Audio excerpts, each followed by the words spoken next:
বাবা মায়ের অবাধ্য সন্তানের পরিণতি।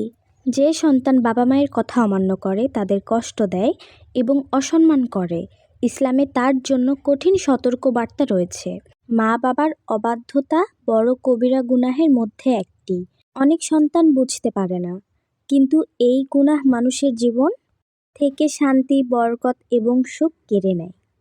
বাবা মায়ের অবাধ্য সন্তান ধীরে ধীরে আল্লাহর রহমত থেকে দূরে যেতে থাকে। তার মনে অশান্তি বাড়ে, দোয়ায় বরকত থাকে না এবং জীবনের কাজে বাধা আসতে শুরু করে।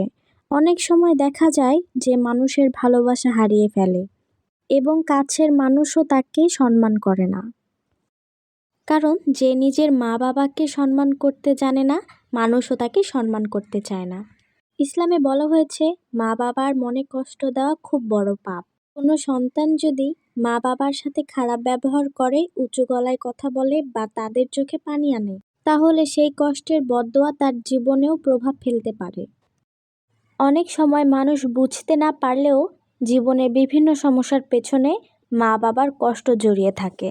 বাবা মায়ের অবাধ্য সন্তানের জীবনে শান্তি কমে যায়, পড়াশোনা, কাজ, সম্পর্ক সব জায়গায় অশান্তি তৈরি হতে পারে। সে সুখ খুঁজে বেড়ায়, কিন্তু ভেতরে ভেতরে এক ধরনের শূন্যতা অনুভব করে, কারণ মা বাবার দোয়া ছাড়া প্রকৃত সফলতা পাওয়া খুব কঠিন। সবচেয়ে ভয়ঙ্কর বিষয় হলো, অনেক সন্তান সময় থাকতে বাবা মায়ের মূল্য বুঝতে পারে না। পরে যখন মা বাবা অসুস্থ হয়ে যায় বা পৃথিবী থেকে চলে যায়, তখন আফসোস ছাড়া কিছুই থাকে না। তখন হাজার কান্না করলেও সেই সময় আর ফিরে আসে না।